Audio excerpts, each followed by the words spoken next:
డామేలో తిత్తి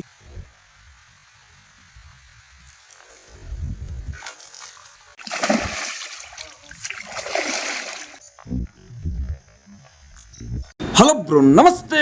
పొద్దున్నే 6ంటికి లేచినాం, అన్నం కూరలు వండినాం. అదే అన్నాన్ని క్యారేజ్ కట్టుకొని పోతున్నాం. బాబాయ్ క్యారేజీలు కట్టుకొని పనులకు పోతున్నాం అనుకున్నారు, చేపలకే పోతున్నాం. ఇక చేపలు ఒకటే పట్టుకుంటా కూర్చుంటే కడుపు కూడా కాలుతుంది. అదే కడుపుకి ఒక ముద్దేశం అనుకో, సాయంత్రం దాకా మనల్ని డిస్టర్బ్ కూడా చేయదు. లేదంటే కడుపులో ఉన్న పేగులు కప్పలసినట్టే అర్థాయి. ఈ రోజు మాత్రం ఒక కొత్త లొకేషన్ కి పోతున్నాం. మనం పోయే లొకేషన్ ఎట్లుంటో తెలుసా? అడుగు తీసి అడుగు వేయాలంటే సామాన్ జాగ్రత్త పట్టుకుని వేయాలా, మొత్తం కంపే పాడైతుంది. ఆ ముళ్ళుల ముందు మన చేప ముళ్ళు కూడా పనికిరావు, అంత పెద్దగా ఉంటాయి. అలాంటి ప్లేస్లలో ఇక పిండి కలుపుడు కూడా కొంచెం ఇబ్బంది అవుతుంది. అందుకనే ఇంటికడే కలుపుకొని పోతున్నాం. మనం వాడే పిండి గురించి కూడా చాలా వీడియోలో చెప్పా, చాలాసార్లు చెప్పా. గోధుమ పిండి, తౌడు, ఒక కోడిగుడ్డు. బాబాయ్ అంతకు మించి ఏమీ లేదు, చేప మీద ఒట్టు. మనం చేపలు పట్టుడేమోలే గానీ ఆ చేపలు పడే ప్లేస్ పోవాలంటేనే కొంచెం అంబాడుకుంటా పోవాలా. ఈత చెట్టు ముళ్ళు ఆడబడితే ఆడ గుచ్చుకునే లేప. మనం ఎల్లేదారి ఎట్టయినా ఉండని చేపలు పట్టుడు మాత్రం మానేదే లేదు. ఎంతైనా అలవాటైన ప్రాణం అంత గమ్మున మనకి ఏం గుచ్చుకున్నాయో తర్వాతకి ఇంటికెళ్ళి చూసుకుందాం. ప్రస్తుతానికైతే స్పాట్ దగ్గరికి అయితే వచ్చినాం. ఈ ప్లేస్ లో చేప బుర్లితే ఎట్లుంటో తెలుసా? పోరగానే నీళ్ళలో ఎత్తేసినప్పుడు సౌండ్ ఎట్లొస్తుంది, చేపలు బుర్లినప్పుడు కూడా అంత సౌండ్ వస్తుంది. ఇక అంత పెద్ద చేపలు ఉన్నాయి. బాబాయ్ రవ్వ చేప ఎప్పుడు తేట నీళ్ళలో అస్సలు ఉండదు. ఇగో ఇట్లా చెట్లు నీళ్ళలో పడిన చోట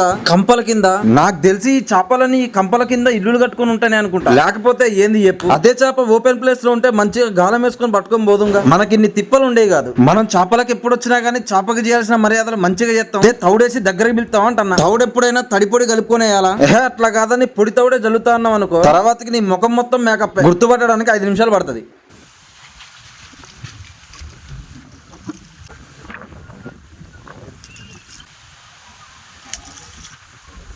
బాబాయ్ అన్నట్టు ఈ రోజు సింగిల్ గాలం ఒక్కటే తీసుకొని వచ్చిన. ఎప్పుడైనా కంపలో ఉన్న రవ్వ చేపను పట్టాలంటే త్రిబుల్ గాలం అస్సలు పనిచేయదు. మొన్న ఇదే మాట మా తాలింపు గడి చెప్తే ఏం చేసిండు తెలుసా? త్రిబుల్ గాలం తీసుకొచ్చి కంపలో వేసిండు. పాపం తీసుకొచ్చి వేసిండు అంతే. పాపం మా తాలింపు గడిగా ముళ్ళుని చూడను కూడా చూడలేదు. ఇంత కంపకిరికి ముళ్ళు పోగొట్టుకుండు. కొంతమందికి సింగిల్ ముళ్ళతో చేపలు పట్టుడు అస్సలు రాదు. 1కి 2 సార్లు ఫెయిల్ అయినా 3వసారి చేప ఖచ్చితంగా పడతాం. బాబాయ్ ఇక వేట షురూ చేద్దాం. చేపలు ఏం పడతాయో మనం కూడా చూద్దాం.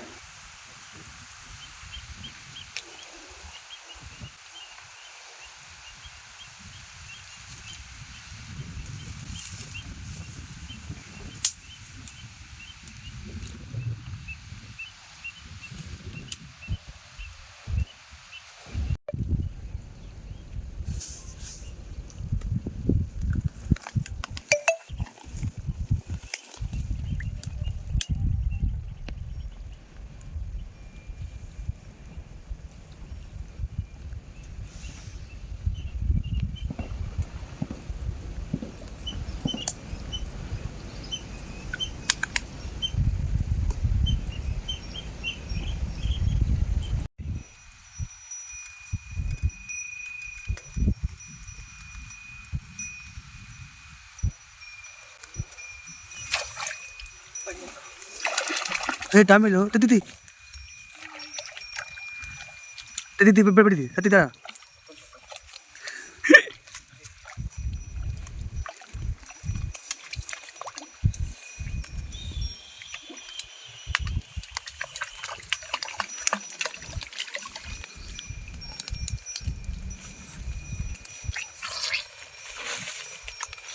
సారీ, నన్ను క్షమించు.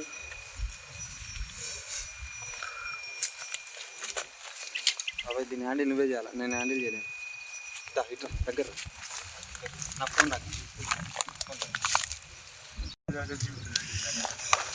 దాన్ని ఎట్లయినా నువ్వు తీయాలా.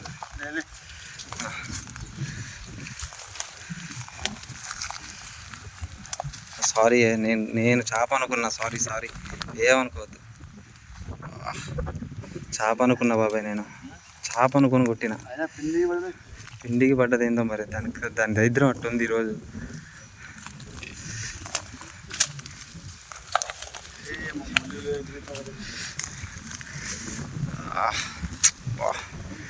బాధ అనిపిస్తుందిరా, బాధగానే ఉంది. అదే వాస్తవమే. నేను చేప అనుకున్నా బాబాయ్, కంటి ఎట్లా కొడుతుందిరా చేప ఏమనుకున్నా నేను.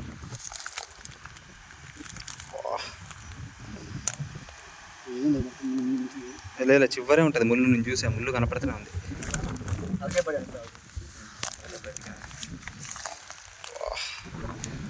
చేప అనుకున్నా బాబాయ్, నేను చేప అనుకున్నా. అరే వచ్చింది. అది మనిషిని చూడని తల లోపల పెట్టేస్తుందిరా. లేదు అదే ఒక్కటే ఉంది, అందుకని అది ముళ్ళు కనపడుతుంది రా. దాని తల వచ్చిందంటే చాలు బయటికి. అంత పెద్ద ముళ్ళుకి ఎట్లా పట్టదురా అది, నాకు అర్థం కావట్లేదు ఇప్పుడు కూడా.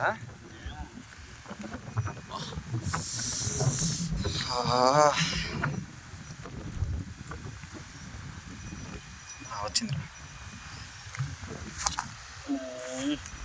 తల పట్టుకొని గమ్మంటే లాగలరా. తాగే మొత్తం ఒకసారి గట్టిగా బయటకు వస్తే బాగుంటుంది. కొద్ది వస్తుంది కదా యార్.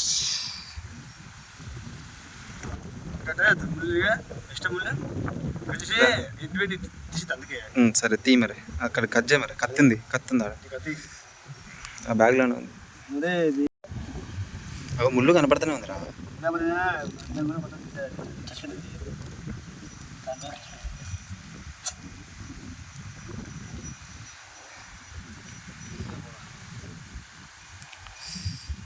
నేను కావాలని కొట్టలేదు కదరా, అది చేప అనుకొని కొట్టిన. సర్లే వేరే ముళ్ళు పెడదాంలే.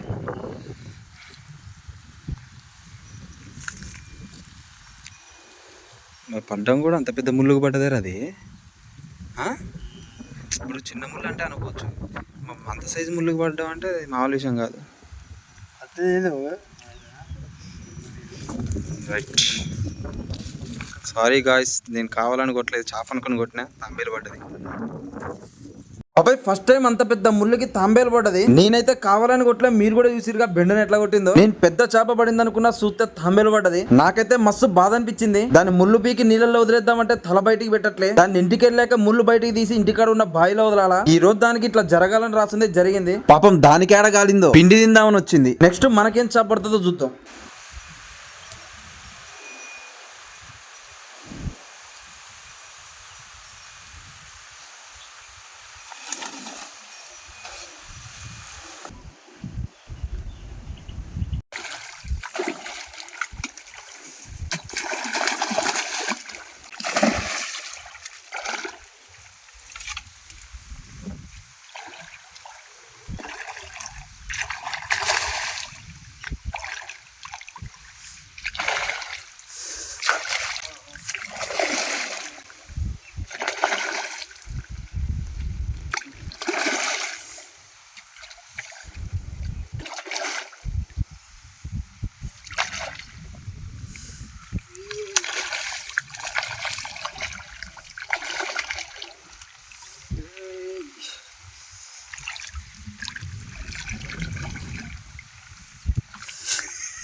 మాషాల్లా,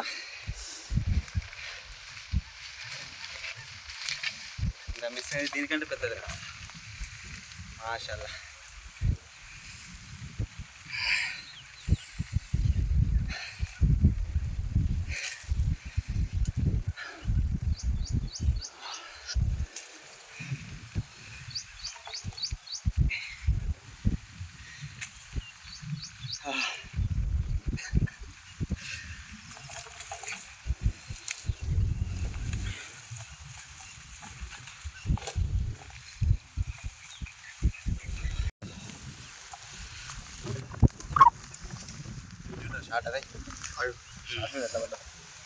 అందుకే పోలే ఇట్ట పడితే ఎక్కడ చూసినా.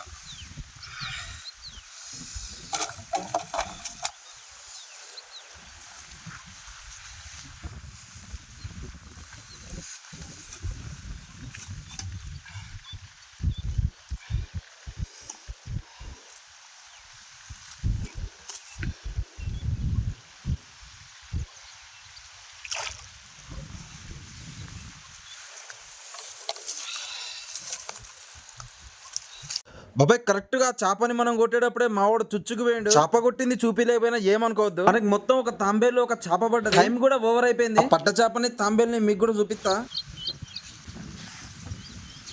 మనకి నిన్న మిగిలిన పిండి తీసుకుని రెండో రోజు అదే లొకేషన్ కి మళ్ళీ వచ్చినాం. అసలు రవ్వు చేప పిండిని ఎట్లా తింటది, బెండ్ ఎట్లా కొడుతుందో మీకు క్లారిటీగా చూపిస్తా ఈ రోజు. బాబాయ్ మీరు చూస్తూనే ఉండాలా, నేను పడుతూనే ఉంటాను. ఇక మాటలు చాలు, గేమ్ షురూ చేద్దాం.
బాబాయ్ నేను మంచిగా చేపలు పట్టుకుంటానా, నీళ్ళలోంచి తల బయట పెట్టి ఏదో చూసిపోయింది. అదేందో నాకు ఇప్పటికి అర్థం కావట్లే, మస్తు భయం వేసింది. చేపలు కూడా నీళ్ళలో దగ్గుతున్నట్టున్నాయి, ఎవరు పట్టబోతారా అని చూడడానికి వచ్చినట్టుంది. కొత్త వచ్చింది కానీ నేను తాంబేలు పడ్డట్టు ఇవాళ కూడా ఇది పడి ఉండాల్సింది. బాబాయ్ ఇక నాకు కూడా సామాన్లు అనుకుతున్నాయి. ఇక పడ్డకాడికి చేపల్ని మీకు కూడా చూపిస్తా. మనకు ఒక్కటైనా పెద్ద సైజు పడుతుంది అనుకున్నా, కానీ ఈ రోజు మిస్ అయింది. ఏదో ఒక రోజు ఇక్కడ ఖతర్నాక్ చేపని బట్టి మీకు కూడా చూపిస్తా. మనకి రికార్డ్ సైజ్ చేప పడేంత వరకు ఈ ప్లేస్ వదిలేదే లేదు.